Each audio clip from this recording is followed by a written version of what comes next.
Welcome back. Today I'm sharing 10 things not to do when decluttering to make the process quicker and more efficient. Over the last 7 years, I've been decluttering not only my home, but helping family and friends declutter their homes as well. And I've learned quite a few tips and tricks over those years, and that is what I'm going to be sharing with you today.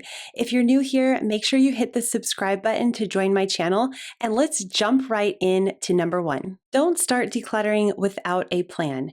If you dive in without a strategy, you can quickly get overwhelmed and lose motivation. So instead, just come up with a simple plan of where you're going to start decluttering. And if you can focus in one area, it will help so much better with the decluttering process.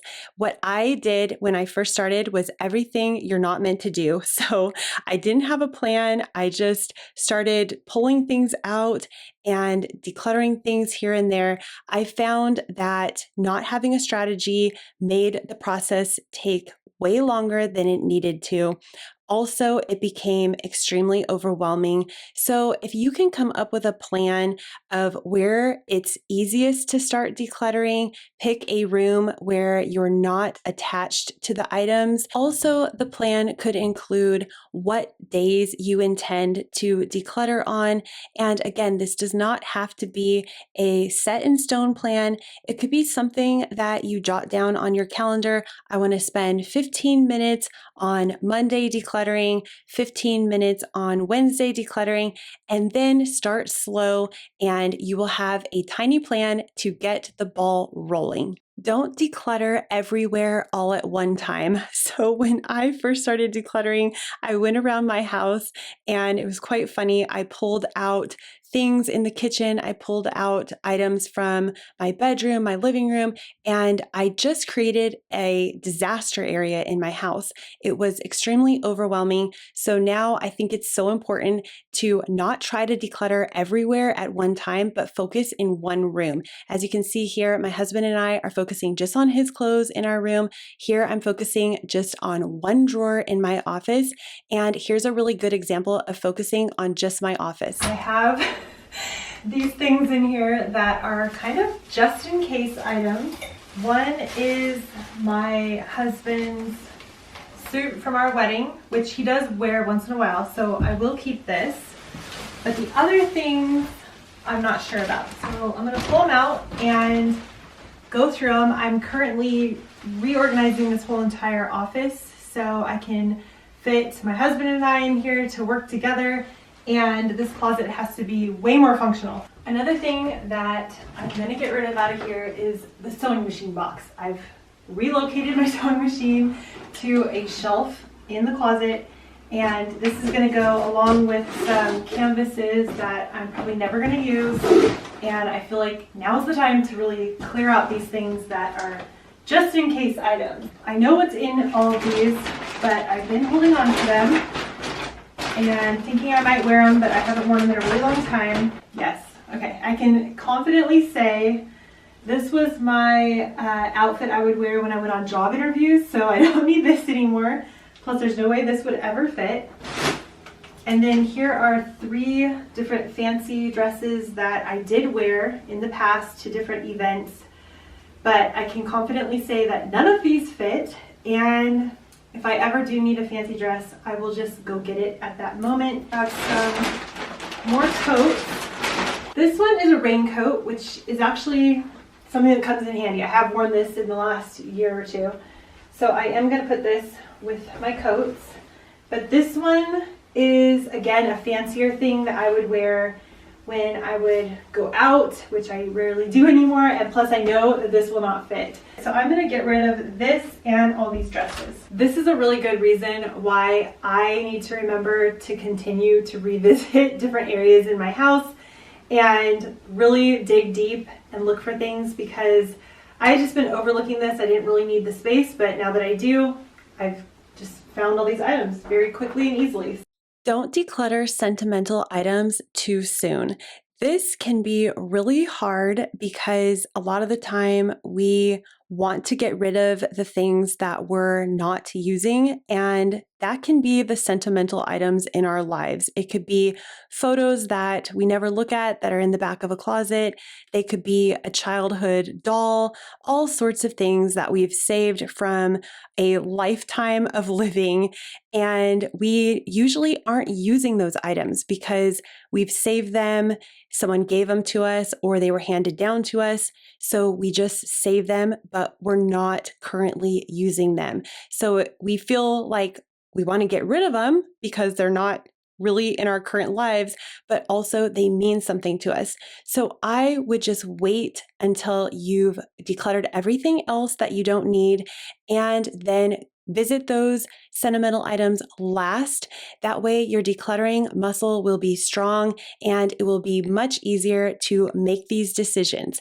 Here's an example of my mom getting rid of something sentimental. This is a sign that I don't want to hold on to anymore. It was when we used to go racing. Yeah. And it was just one of the number of one of the cars for my dad. So I'm gonna bring it to when the cousins come over, and if anyone wants it. If anybody wants it, just see who might want it. Because it could be sentimental, maybe. Yeah. Don't buy organizing products too soon into the decluttering process. I have found that with decluttering, there's usually waves that happen. So there will be the first wave where you go through, find a bunch of stuff you're not using, get rid of it. But then if you rush out, buy all the organizing products and start organizing these things, you might want to go through and do a second wave of decluttering. And what I've realized is if I rush out and buy the organizing products too fast, I am now organizing items that actually could be decluttered. And you may find this along your journey, but I just wanted to give you a little heads up that it's okay to not rush out and buy all the organizing things because you will save time and money. Don't keep things just because you spent money on it, or maybe it was expensive when you first bought it. The money is already gone, and keeping an item out of guilt is not going to bring it back. I've learned this over the years that sometimes we purchase things that are important at that point in our lives, but then we no longer need it. This could be because it's no longer your style. This piece of furniture my mom was no longer using, but they spent good money on it. There was no point in keeping it because it takes up so much space, and they could have that area for something that they really needed, or just have the open area. So just don't let it get in your head that you are losing money because you've already spent it, and honestly, keeping the item is not going to help you bring that money back. Don't make the maybe pile too big. When we're decluttering, we usually have a declutter box, a maybe pile, and a keep pile, but a large maybe pile just delays decisions and keeps clutter around. If you're unsure, set a time limit. I usually like to say, if I'm not going to use the item in the next 3 to 6 months, then I'm going to declutter it. You can also have a time will tell box, or a let's see box, where you put the items in a box you know you're not using, you know you want to get rid of, but you're just a little unsure. Set the box in your garage or a closet, and then mark it for 3 months or 6 months. And if you haven't thought about opening that box in that amount of time, you know it is safe to declutter that box. I love it because memories, you know how you're attached to something. You bought it in Hawaii? I got it in Maui. Okay, I remember. And it was like extravagance. It was at Lilly Pulitzer, and I loved it. And you know what? It has little zippers here, so it's not just your regular sweatshirt. Cute too.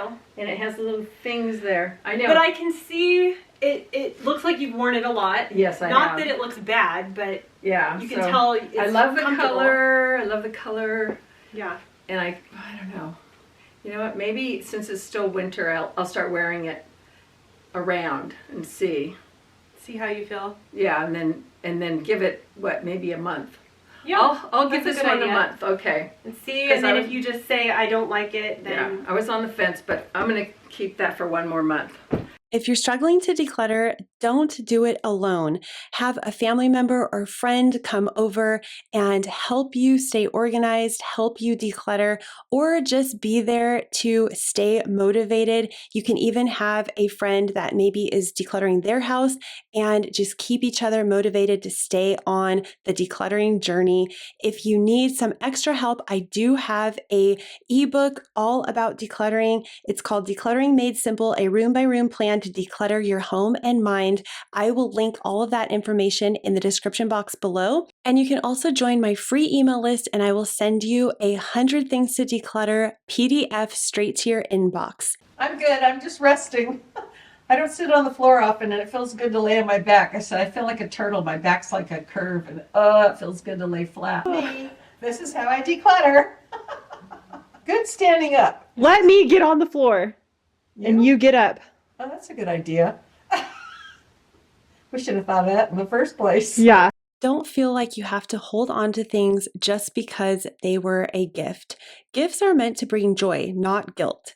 If an item is not serving you anymore, it's okay to let that item go and appreciate the thought behind the gift without keeping the object. This is especially apparent when it comes to my kids because you get a lot of gifts from birthday parties, Christmas, all sorts of stuff. Here we had a bunch of books that were given to us for learning, but we weren't using them. The kids were growing out of them, and it was taking up so much space and causing a mess, so we decided to let it go.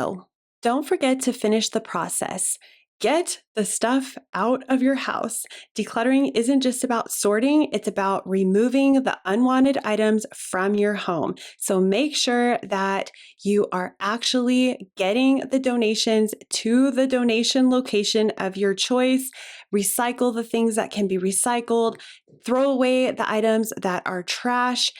There are so many places that you can sell things. So if the item is worth something, you can sell it online, garage sales, yard sales. Also, you can give things to animal shelters, homeless shelters, and let other people enjoy your items that are still good, but make sure you're getting them out of your house so you can actually enjoy the space and clarity of all your hard work. You don't want to declutter everything, sort it, and then just store it in your garage. So make sure you are actually dropping those things off and getting them out of your house. Don't expect perfection when it comes to the decluttering process. It is something that happens over time, not a one-time event. Progress is better than perfection, and your home doesn't have to look like a magazine to feel functional and peaceful.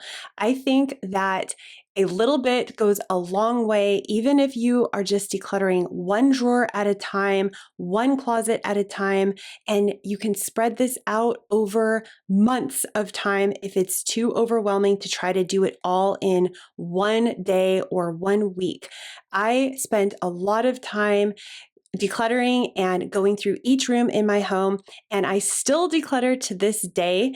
Even after 7 years, I find things every month that I can let go, and it just helps to keep our home clutter-free and functioning in a great way. Bonus tip, don't forget to have fun. Decluttering does not have to be serious. You can laugh, you can joke, and especially if you're doing it with a friend, it can be a really fun process for everyone. Good.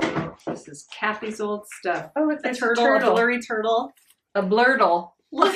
I'll see all my friends in town wearing my old clothes. What did you just say to me? I'm going to keep it all. Take it like this. You drop it like it's hot. Drop it like it's hot. There, got it. And I have a couple clowns to declutter. Deaf clowns in my drawers. Okay, start over. Oh. Calvin. Careful, Calvin. Okay. Now what? Now we can go into my closet over there. What's it called? A linen closet. I have some towels to declutter. If we have people come over that want to drink wine, I'll say, just bring a wine glass. I hope some of these decluttering tips and tricks help you on your decluttering journey. If you're new here, you can hit the subscribe button and you can click right here to continue watching, and I'll see you in the next video. Bye.